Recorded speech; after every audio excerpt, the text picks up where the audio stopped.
Super Sentai is one of the longest running children's franchises in the world, spanning almost 5 decades, half a century, which is insane when you really think about it.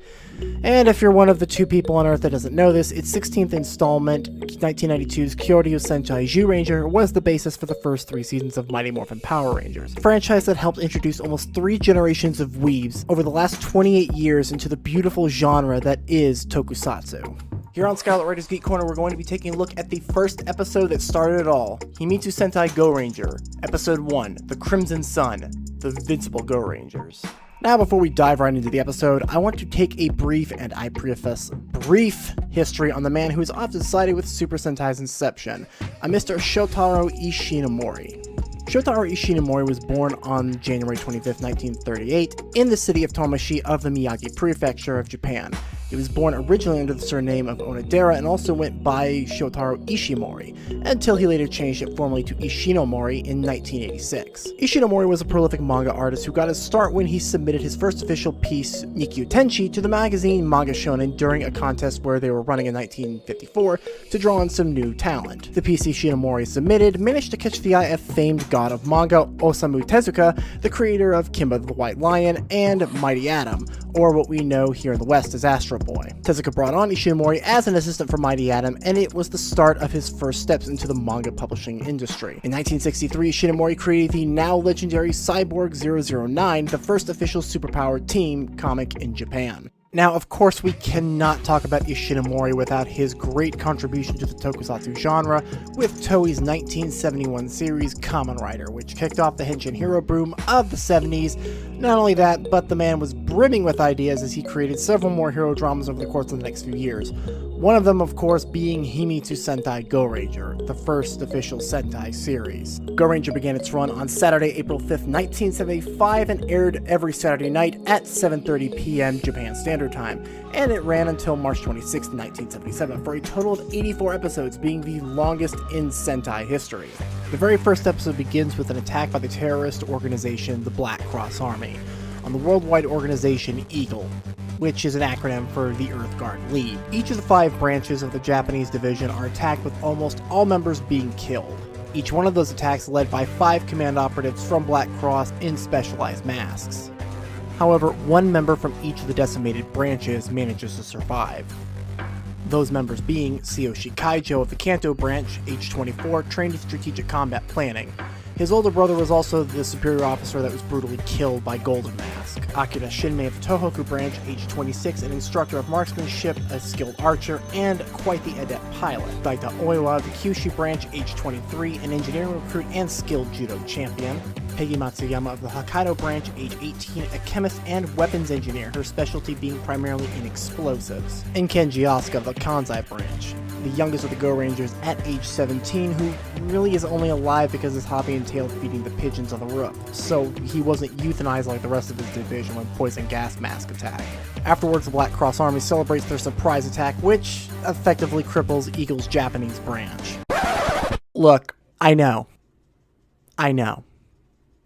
An undisclosed amount of time passes, and we see each surviving member from each branch training a specialized combat suit by themselves. Tsuyoshi rides around on his motorcycle in suit, giving each of the 4 an invitation for them all to rendezvous at the Snack Gum, a local snack bar in town. So, one by one, 4 of the 5 Goranger arrive at the snack shop, and we even get a comical scene where Daita eats 4 helpings of the shopmaster's infamous curry, much to the latter's surprise. After Tsuyoshi arrives, he approaches Daita, Kenji, and Peggy, and they all 4 reveal their pieces of the Sentai emblem to one another. Daita goes and points out the obvious, that one of them is missing. Tsuyoshi doesn't seem too worried about this, and he leads the other 3 through a passageway from Snack Gum to their secret base, and when they finally arrive at the entrance, their 5th member, Akira, is already there. Each takes their individual piece of the Sentai insignia, and when formed together, they make a key to enter the HQ. Here they receive orders from the currently faceless commanding officer who presides over the team. He informs them that Black Cross Army is apparently wasting no time, and that forces led by Golden Mask have seized a gunpowder factory and have used school children as hostages to do so. They're tasked with the mission to save the students and take down Gold Mask, an order I'm sure Tsuyoshi is probably more than happy to oblige, as it means he'd be able to avenge his brother's death. The group splits up into 2 teams, one squad consisting of Tsuyoshi, Peggy, and Kenji on motorcycles, and the other 2, Akira and Daita, on the Vari Balloon, a specialized combat jet, which makes sense given that Akira's a pilot and Daita an engineer. Unfortunately, they arrive at the factory a tad bit too late, and the gunpowder has already been hauled off by the Black Cross caravan. The bus filled with school children moved inside the factory with the ticking time bomb getting ready to go off. Tsuyoshi orders Akira and Daita to use the Vari balloon's crane function to burst through the ceiling and grab the bus before the bomb goes off. They succeed and the kids are taken to safety. Tsuyoshi, angered by Golden Mask's obvious cowardice, pursues the Black Cross caravan on his motorcycle, and they attempt to stop him by tossing dynamite, which manages to throw him from his bike. Gold Mask and his troops corner Tsuyoshi and temporarily overwhelm him. They're about to deal the killing blow when the 4 of the Go Rangers arrive suited up, distracting Gold Mask long enough for Tsuyoshi to transform. Afterwards, the 5 initiate what becomes the first roll call in Sentai history. Goranger!